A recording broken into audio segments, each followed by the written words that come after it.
Today's webinar is presented by Kelly Sherman. Kelly joined the Canadian Council on Invasive Species as a coordinator in 2017.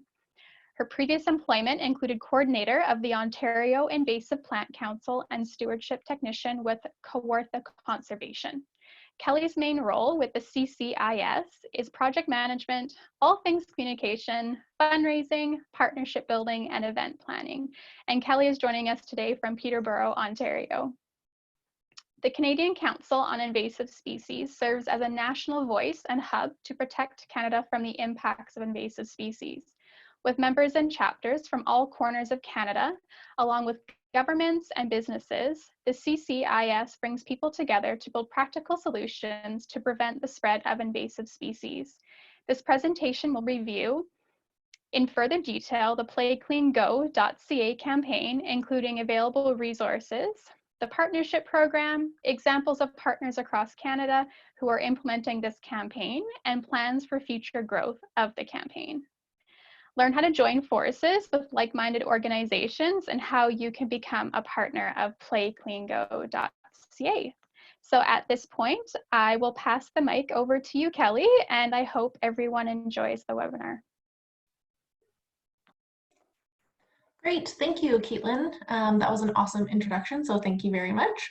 Hi, everyone. I can't see you, but hello. I hope everyone is having a good day, and thank you for joining the webinar, and thank you to ISCBC for inviting me to present. I'm pretty excited to talk about PlayCleanGo in Canada today and to answer maybe some questions and clarification questions at the end in regards to the program.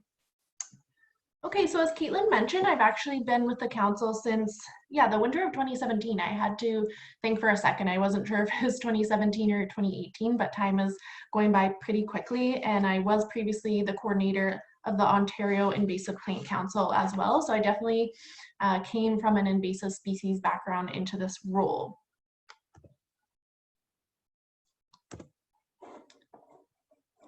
Sorry, I'm just trying to switch to my next slide here. Oh, there we go. Yeah, so I'm sure some of you might not be aware with who the Canadian Council on Invasive Species is. So as usual, I always like to give a bit of a background on our organization and kind of where we started and where we're going. So we are a federally registered not-for-profit organization. We really were created as a result of kind of the first National Invasive Species Forum held in Ottawa. It was kind of a multi-agency meeting, and collectively all of those agencies really called for a strong national and inclusive organization that could serve as a national voice for Canada and link the range of provincial and territorial invasive species perspectives from coast to coast to coast. So really the mandate and focus was established at that time and has kind of transitioned into being mandated and kind of led by our board of directors. So today we are guided by a 4-chamber board of directors along with some various working groups whose directors and members really include a wide range of representatives from across Canada. So the 4-chamber board is a little bit new.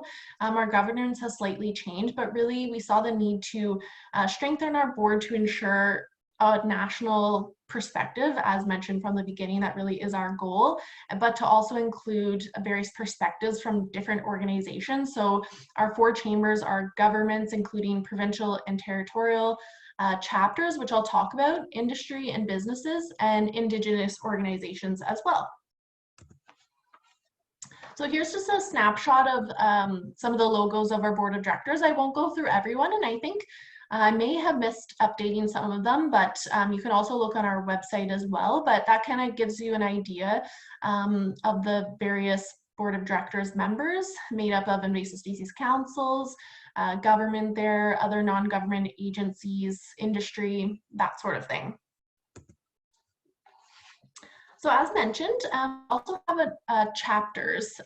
This is also something that we really put in place after I got started. And the goal of chapters is really to strengthen the national network and messaging across Canada to build that strong national voice. The ultimate goal is to have 1 chapter recognized in each province and territory. So at this point, a chapter is eligible to become a chapter when they are a registered not-for-profit organization with a mandate or focus or interest in invasive species. So we currently have 8 chapters, as you can see there, and this has actually been growing recently. We just added our the Invasive Species Council of Manitoba, not just added, but joined, which was awesome. So it's great to see more interest across Canada.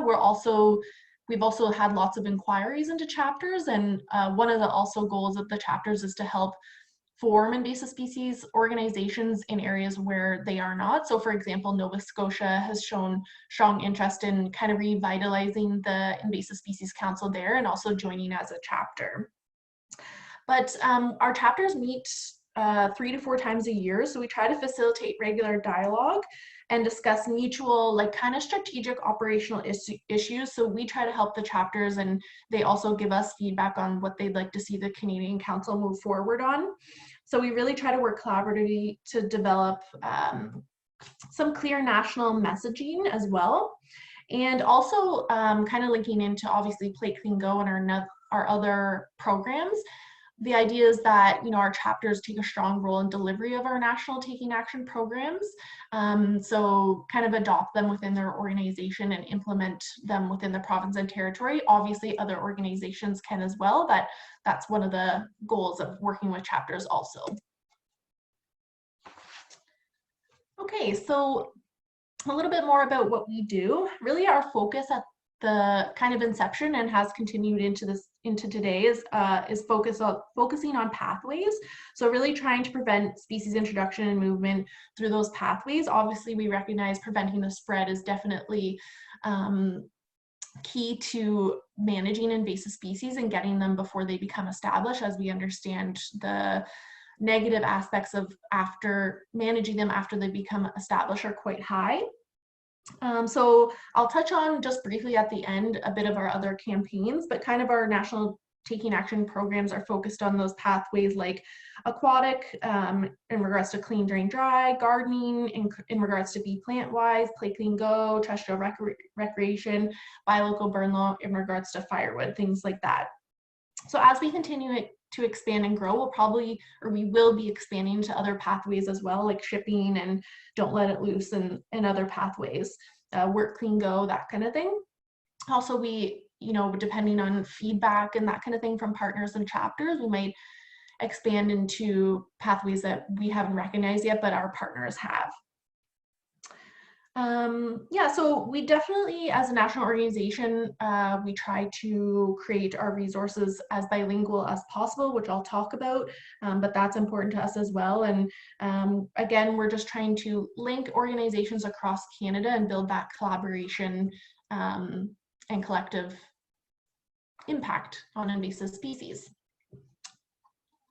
Okay, so another big thing we do is host education events, most specifically and most recently our large national invasive species forums and our biannual workshops. So our national forums and workshops really try to connect various stakeholders together to share knowledge and information on invasive species. So our last big national invasive species forum was in 2018. And then in between our big national events, we try to host biannual workshops focused on a specific topic of interest at that time or in a specific region. So we did host a small workshop in Ottawa in 2019 focused on, or sorry, 2020. Actually, sorry, the forum was 2019. This workshop was 2020. I'm getting my years mixed up. Focused on citizen science. So that's another area in which we're expanding to as well and have had calls from partners to help facilitate national citizen science across Canada. And I mentioned it briefly, I'll mention it briefly at the end there, but our next national forum is actually the North American Invasive Species Forum in 2021. Obviously, you know, definitely recognizing things are changing at this time and understanding that we might not be able to host an actual forum in person, but we aren't sure yet, but we're definitely going to be creative and innovative around that forum if need be, and but definitely stay tuned in regards to the National Invasive Species Forum in the spring of 2021.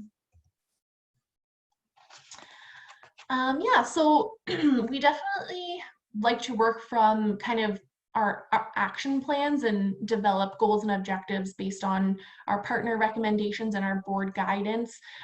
We had developed a national taking action plan in 2016, and it really outlines kind of the strategies recommended for invasive species prevention and management across Canada. And so a few goals there are listed there. I won't go through them all, but we are working on a 2020 action plan and a 2020 to 2025 strategic plan as well, which will be updated and posted on our website soon. So yeah, we definitely are sticking in that realm of getting Canadians to take action and adopt new behaviors and the implementation of our taking action campaigns. But these action plans have also addressed different things and challenges that we have faced as we grow and things like that.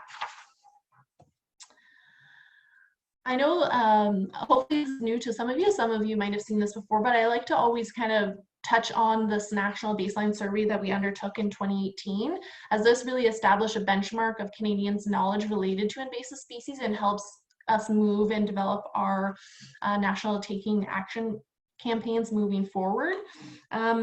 So in 2018, we worked with Ken Donnelly from Beyond Attitude Consulting. You guys might be familiar with him. So he is a behavior change expert, and we hired him to develop a survey and to gather that baseline information.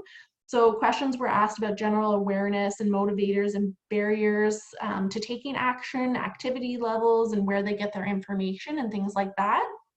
So we worked with our partners to spread through the network. So we actually had over 1,800 respondents from across Canada.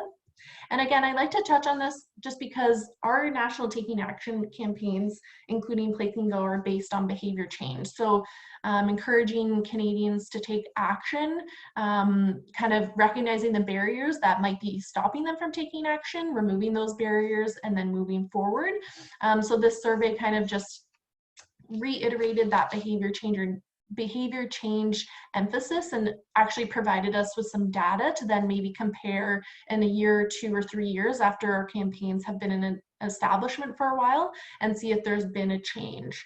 I understand that I'm focused on PlayCleanGo for this presentation, but I just thought I'd relay some interesting tidbits of information. So in regards to firewood, so 90% of firewood users actually indicated that they use firewood for campfires, bonfires, or recreation. And unlike sometimes what we think, they actually reported that they do source it locally, which sometimes we think they don't, and that's the issue with moving firewood. And then when camping, 45% reported that they buy it actually at the campsite. Yeah, just some other little tidbits. So 25% of people indicated that they actually, this is more in relation to PlayCleanGo, that they actually do check and remove invasive species. Most people did say, however, though, that they don't due to lack of awareness.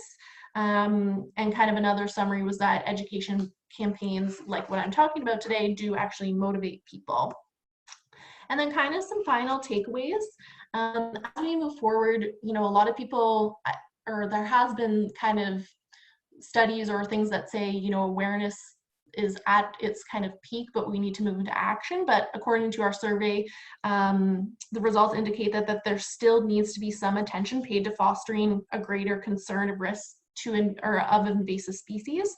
So it's sometimes difficult to actually encourage people to adopt a new behavior when they perceive little reason to do so.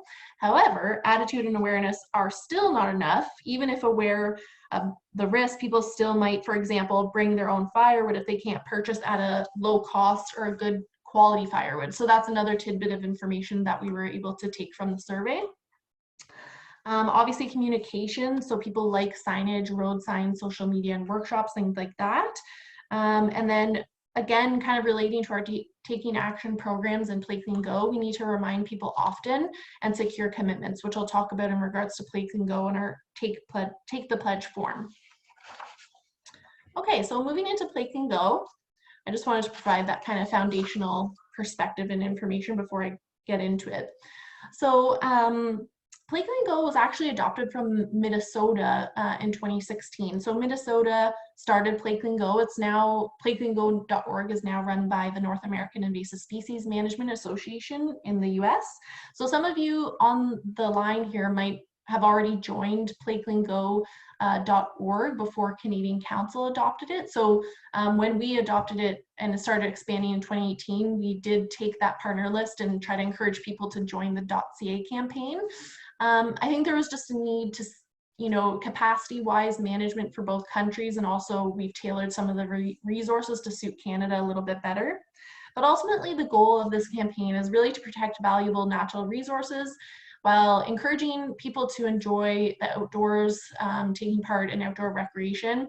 Again, relating back to that survey, it's using community-based social marketing to build brand recognition, and the objective is to really slow and possibly stop the spread of invasive species. So we did that survey, but PlayCleanGo.org was already kind of using community-based social marketing tactics, which is awesome. Again, the survey just kind of emphasized the need for it, and also gave us some insights into what else we could do with PlayCleanGo.ca regarding community-based social marketing. Yeah, so, PlayCleanGo, I'm not sure necessarily, and I'll see it maybe at the end, where everyone is coming from today, and that's great that it's going to be typed in there because I can collect that information, and I have some questions for you guys later on to type in the chat box as well. But kind of PlayCleanGo, the things I'll talk about later in regards to level pertains to organizations wanting to adopt it and implement it within their organization and within their region. But as I touch on the Take the Pledge form, individuals can also commit to PlayCleanGo as well. But definitely our goal within the program as well is to work collaboratively across Canada to meet the goal of the program. Yeah, so just I just want to touch on what we have and what we've been doing with the program, and then I'll move into the different partner levels and details about that, and then shed some light on some of our partners and the things that they've done, and then where we're going to go from here. So, and some of you online might already be part of the program or signed up as a partner. Yeah, so when we kind of started implementing in Canada, we did form a small advisory committee made up of representatives from across Canada, just to help kind of get it established in Canada, give some different perspectives on different materials that we might need, different messaging, that kind of thing. So the big kind of milestone at the beginning was working with our graphic artists to adapt the graphic standards, which I'll talk about. But the graphic standards kind of form the base of the campaign in regards to implementation, ensuring that the resources that developed are consistent, as we know that consistent resources prove to be the most effective when implemented on a large scale. So we did the graphic resources. We also created a number of kind of basic resources to get us started. We heard from partners early on in regards to boot brushes. So we do have physical boot brushes available. You can see on the PlayCleanGo.ca webpage, and you can find my email there, but it'll also be available at the end, and you can just email me. And so they are $3 a piece plus shipping and handling, which is very comparable to other organizations that may sell them, and also the US. But essentially, we've got really good feedback on the boot brushes, being able to provide that support to organizations. And so they just have the PlayCleanGo.ca mark on them, and then organizations, if they want, they could add like a little key ring at the end with their logo on it, or something like that. Yeah, so I'll talk about how partners can sign up through the website, and also about the Take the Pledge form as well. And there's some pictures of resources here. I won't go into detail on the specifics of all of them, because I will spotlight some of them later on, and they are on our website. But and then I have a list of them coming up as well. Yeah, so if you go to our website, you'll find kind of the home page. Our website was updated around a year ago, so it might look different than the old website. So I hope it's, we tried to make it a little bit more easy to navigate, especially in regards to our programs. But you can see their programs, and then you go down to PlayCleanGo. So you can find it that way, or you can type in PlayCleanGo.ca and it'll take you right to that page. So we do have the URL for PlayCleanGo, which was really important to the program and for branding. So one of the things as part of community-based social marketing, one of the things Ken really relayed to us is that when people actually either take a pledge or write a commitment on paper, or write a commitment online, it encourages them to actually follow through with that action.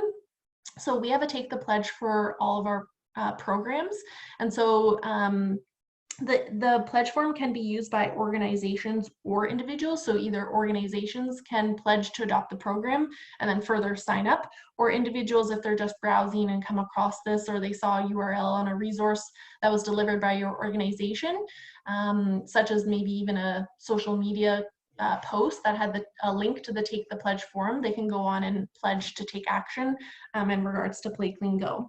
So it's kind of an important and easy way to implement something like that as part of the program. It also helps us track the success of the program. So I really do encourage you to share it if you can. Okay, so for those who are curious about joining PlayCleanGo, so I should also mention that all of our programs, and I will briefly go over the other ones at the end just to update you guys on them. But so we have PlayCleanGo, Be Plant-Wise, BioCoburn Local, what else? Clean, Drain, Dry. They all, an important thing to us was consistency. So they all follow kind of the same format. So the levels to join are the same. We're following. They all have the Take the Pledge program or sign up, as I mentioned. They have a library of resources, graphic standards, and we obviously can work with partners and tailor the resources as need be, and work with partners to develop new resources. But just to briefly, you can find this information on the website, but I did want to go over it briefly. So the goal of the first level, the supporter level, is really to encourage individuals to personally adopt the behavior for PlayCleanGo. So supporters are individuals who pledge to adopt it, and they really do serve as role models and encourage others to join. So each of these levels do have a fee. I'll show that in the next slide, but you can find it on the website. But supporter, like I said, is really pledging to support the program, and you know, the fee does go towards, there are some benefits to the fee, but also just supporting the program overall and helping grow the campaign. So level 1 and level 2 are more meant for organizations looking to implement PlayCleanGo within their organization or region. So the main difference, in a nutshell, the main difference between those two levels is that level 2 does get 2 free hours of graphic design services from us. So you'll see when I showcase some of the partner resources that we've done with partners in the last few months, most of those were done within the 2 free hours of graphic resources. So and maybe even sometimes a little bit beyond the 2 hours. So it's really been beneficial for those partners. Again, our partner levels in that fee really do help our resources grow. At this moment in time, we don't necessarily have specific dedicated funding to continuously add resources like on a daily basis, but we have been able to work with partners to develop new resources that we can add to our resource library as they sign up. And again, because of those 2 hours of free graphic design to create those new resources. Again, signing up as a partner really does help support and grow PlayCleanGo. So it helps with coordination of the program, the coordination of the resource development with partners, updating the website, conducting outreach to maybe gain sponsorship or sponsors for the program, more partners, and that kind of thing. So in the next few weeks as well, because I've had a few questions, I just wanted to mention that we are going to be reviewing, since the program's been in kind of has been working for a while and moving along, we do want to review the join levels and the partner levels to see if we do need to adjust in regards to the partner benefits and pricing and that kind of thing. So if you guys online or already partners are thinking about joining and you have any questions or suggestions or concerns, let me know and type them in the chat box. We definitely want to hear from partners and kind of adapt it and to suit your needs and make it the best kind of program it can be based on your guys' feedback and what you're looking for. So yeah, again, this is just, I won't hold it up here for too long, so you can find it on the website as well, but just the screenshot of the benefits at the different levels. I'm not sure there if the 2 hours free graphic design is checkmarked, but that's, again, as mentioned, that's just a little website glitch I need to fix. But as you can see there, or as I mentioned, it's applicable to level 2. Also, I should mention, if you are already a Canadian Council member, or if you're looking to join, you do get a reduced fee on the levels there as well. And I just wanted to touch, I kind of mentioned that before, but about the graphic standards. So the graphic standards kind of do form the foundation of the program. You know, as I mentioned, having consistent branding and graphics and messaging and things like that through community-based social marketing has shown to be more effective in changing behavior. So one of the big things for us when we got started with the graphic standards was adapting them to PlayCleanGo.ca and some of the different messaging pertaining to Canada and also the trademark and things like that, but also translating them into French, which took a little while. So we definitely recognize that being bilingual is really important. So we have the graphic standards translated into French, and not all of our resources are translated at this time, but really we've been finding when we require to have them translated with partners, then that's kind of the best time to do it. But especially because we did translate the graphic standards, but we've found that there's different dialects of French across Canada. So some organizations or regions may not even be able to use the resources that we translate right away. So we kind of work with partners based on their needs. Also, I should just mention that the resources on the website, you know, they can be downloaded as is as well without signing up. It's just a matter of getting the working files when you sign up as a level 1 or level 2 if you want to tailor them a little bit more to suit your needs.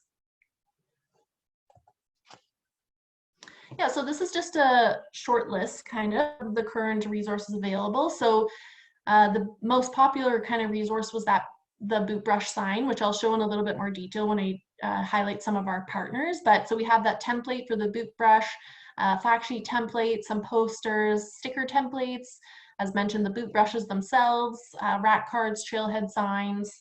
Again, another kind of asking you guys if you're already a partner or if you're looking to become a partner. And again, I know I said in a sense we're somewhat limited, but we definitely want to get your feedback if you guys want to type in the chat box there what else you're looking for, like what else would you want to see from PlayCleanGo in regards to the partner program, other resources? Do you want more like physical resources like hats or shirts, or would you guys create like for purchase, or would you guys prefer to just get the logo and do those yourselves? Again, feel free to type that in the chat box, looking for feedback and suggestions as much as we can. So yeah, kind of, as mentioned in the introduction, I want to highlight some of our current partners. This isn't all of them, and definitely as we move forward, we want to continue to grow our partnership and things like that. But I kind of want to just give you an idea of what has been happening and how people have been tailoring and adapting the resources to suit their needs. So this is actually BC Parse, who signed up as a partner and we've been working with. So I don't have the original template there to show you the differences, but following the graphic standards there, you can see the logo looks the same and the top green part looks the same, but we swapped out the species to suit their needs. The images there are a little bit smaller, but we've added their logo, and I think the text at the top was adapted to suit their needs as well. And then as you can see in the bottom left-hand corner there, they did a cute little quiz there. So which of these can transport, it might be hard to see, invasive plant seeds, and then the answers are flipped upside down at the bottom. So have just adapted it to suit their needs. We did that within I believe the 2 hours free graphic design. So, and there might have been some other resources as well. So it definitely, PlayCleanGo, the model that was set up and that we follow now with our other programs is we have heard from partners to be very effective in the sense that the bulk of the work is done, the templates are done, and now we can just tailor them as we move forward. So another BC partner, Central Kootenay Invasive Species Society that we worked with. So I didn't touch too much on this, but I think that's a goal for 2020 is to expand into other areas like WorkCleanGo, but this was something that they wanted at this time, which definitely we supported 100%. So we tailored a poster to suit WorkCleanGo, added the logo, and then the resource to the right there is a sticker. And the species on the website you'll see is actually dog strangling vine and emerald ash borer. So we swapped out the species there. But at this point, it was after the resources are graphically tailored, it's up to them to be able to produce them and print them or distribute them. This is a good one I wanted to highlight. So Waterton National Park. I wanted to highlight this one because at the beginning we were working through different templates of how to display the a bilingual sign. So we had questions about, should we do two signs, one with one English and one with French, and then them beside each other, which organizations can still do if they want. It just requires more actually production in regards to making two signs. Or can you do bilingual on one sign? So our graphic artist helped Waterton National Park come up with this bilingual sign, which I think looks really good, and it's aesthetically pleasing. So you can see there that they both languages tie in really well, and they're directly adjacent from each other. So I really wanted to highlight this as a successful bilingual boot brush sign. I should mention, maybe I'll mention that on my other side of it moving forward in regards to boot brush templates. But so Waterton was before we got into a partnership agreement with Parks Canada, but we actually are under an agreement right now with Parks Canada, who wants to actually implement our 3 main programs, so PlayCleanGo, BioCoburn Burn Local, and Clean Drain Dry within their parks. So we signed a small contract with them, and they asked their parks people to kind of contact me and request some resources to be developed. So we've been working through that, and we still are continuing to do that. And so I'm probably going to post kind of the templates that we've created with them on the website as well to use. But as you can see there to the left, that's actually like an advertisement that was put in a brochure, and it's all French. So that was something we were able to do. And then initially I'm not sure why, but we had a rack card that only had information on one side and the other side was blank. So someone very smartly said, why don't we fill out the other side? So as you can see there, so that's actually the front, the middle picture there is the front of the rack card, and then the back is the picture to the left. And so I thought that turned out really well as well. It kind of draws your attention at the front and then provides more information at the back. And so we're still not done everything through that contract. Lots of more resources hopefully will to be created, but again, a national partnership, and it's great to see hopefully this implementation further throughout the parks within Parks Canada. So moving forward, recognizing the different circumstances that we're in now, I think one of the things that we had kind of hoped for was more attendance depending on funding at events in regards to Play Clean Go, like outdoor events and that kind of thing. But obviously recognizing the circumstances, we're obviously more willing to adapt. But I think at this time, it's moving forward, it's a good opportunity for us to continue outreach to obtain more partners and maybe even sponsors, recreation sponsors, Canadian Tire, or things like that. As where we can, we want to continue to expand those resources and look into other resources, and also just other interesting things. Like I know, PlayCleanGo.org has a lot of social media videos and stuff. So we want to maybe learn from what's going on now and come up with some innovative aspects of the program.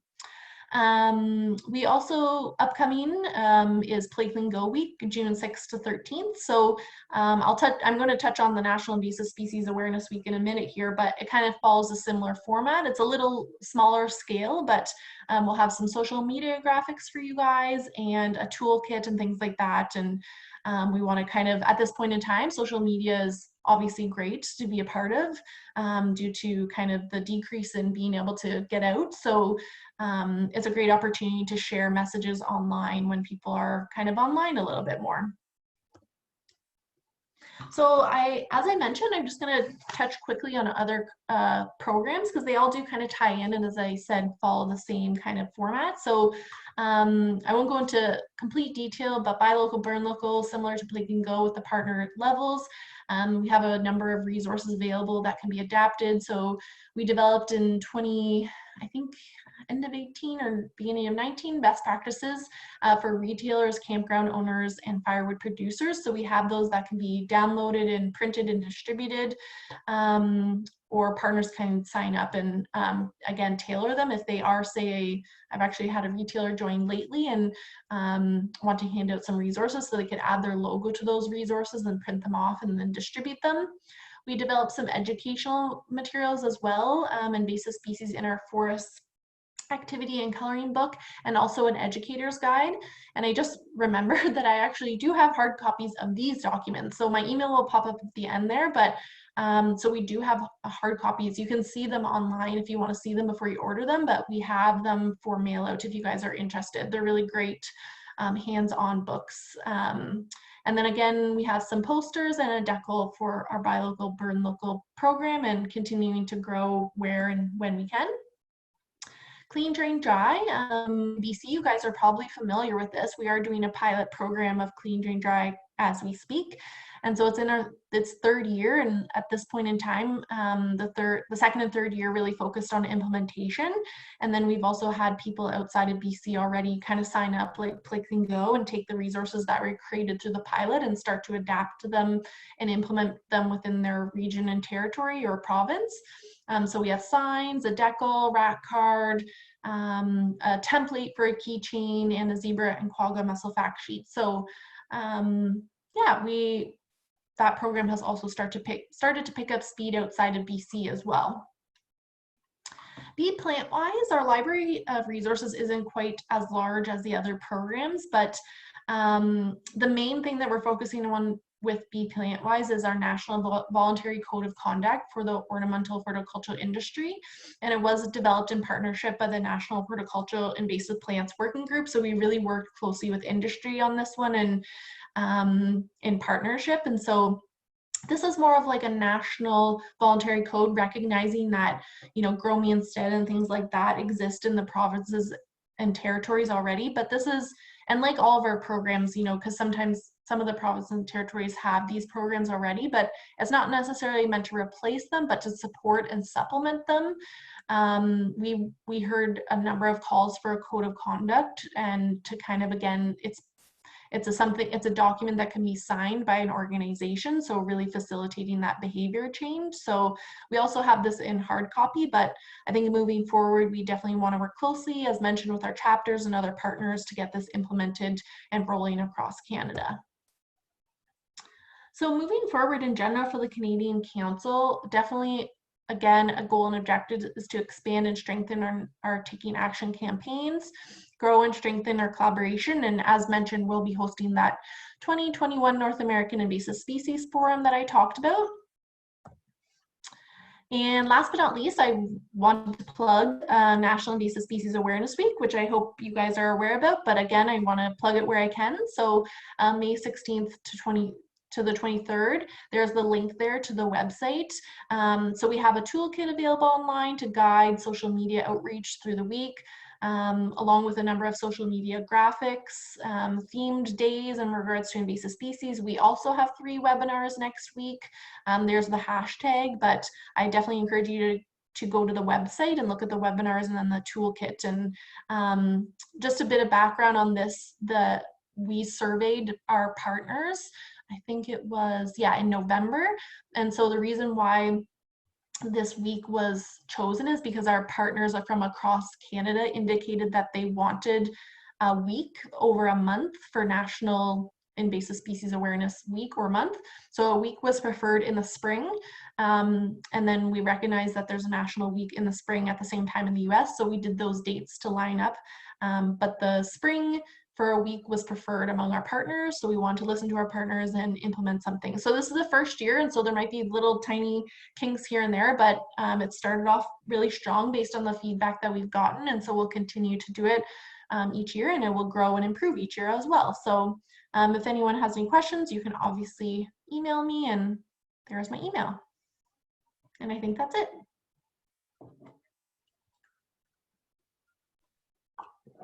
Awesome. Thank you so much, Kelly, for that great presentation. I definitely learned lots about the program and what your council offers for Canada. So that was great. So now we have time for questions. So if you have a question for Kelly, just pop it into the chat box and we'll be happy to answer it for you. Kelly, we do have a question from Nathan. Nathan is wondering if you have a recommended design for a public boot brush station. Can you still hear me? Yeah, I can hear you. Okay. Yeah, it's hard. I'm not looking at the chat, and where I know we're not physically talking, but I'm wondering if he's referring to the actual, which I think I was going to mention. I should have mentioned the physical stand. Did he say anything about that, or was if he's referring to the physical, like the actual stand for the boot brush? Yeah, at this point we don't have. That's something I should have mentioned that we're going to be working towards, like a template online. But we have had a few partners already, as I showed you those signs, install those boot brush signs, so I can connect them if he emails me to those organizations that, like, so the Yukon, for example, has, and Waterton has actually taken the sign and has installed it and made a boot brush sign, so I can connect him if he emails me to them. And hopefully moving forward, we do have like a template available online, or a toolkit or something in regards to actually the boot brush stand itself. That's great. Thanks, Kelly. And Ethan just typed in there the physical structure that he was wondering about. So that's okay. Perfect. Yeah, so if he emails me, I can connect him to someone. Perfect, thank you. Would anyone else like to ask a question? You can pop it into the chat box.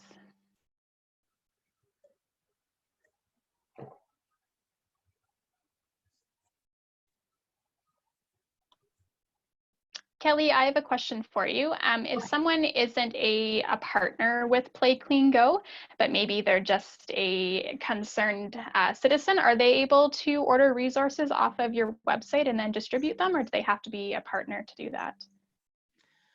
Yeah, no, they could if we had. At this point, we don't have like a huge library of actually hard copy resources. Like I mentioned, the ones that we have for BioCoburn Local, but we decided to hold off on printing like a bunch of rack cards or Play Clean Go posters, because we felt when we started, like a lot of people, like 90% of people weren't interested in generic resources. They wanted to tailor them. So deciding to save resources, we didn't print all those, but an individual could go on and download the resources that are posted there, and get them printed somewhere, or email me and we can work that out. But I'm pretty sure you can just save them off the website. But at this point, we don't have like physical copies, just because it made sense, from a resource side of things, not to spend a lot of money and time on printing generic resources when people want to add their logo and things like that. That's great, thank you. Well, I don't think we have any other questions. So I just want to say a big thank you, Kelly, for your presentation and for sharing expertise with us, and on behalf of the ISC and everyone that's listening. For the participants, we'll be sending out a link to a short survey. So if you could please fill it out so we can get your feedback, and it will also give us ideas for future webinars. Also, since this is Invasive Species Action Month, we have several exciting webinars coming up to celebrate that. And we also have our Take Action Tuesday events. So that's next Tuesday and the Tuesday after that. And we have a really exciting contest going on right now called What's in the Backyard. So taking part is quite simple. You could actually win up to $350 in gift cards for your family, youth group, or your class. So the contest runs, it's running now, and it closes on May 31st, 2020. And we're challenging you to spot and photograph as many invasive species in your yard or local area as you can. So to find out more information, you can check out our BC Invasive Species Action Month website. That will have the contest information and also information on our upcoming webinars as well. So thanks everyone for joining in, and we'll see you next time.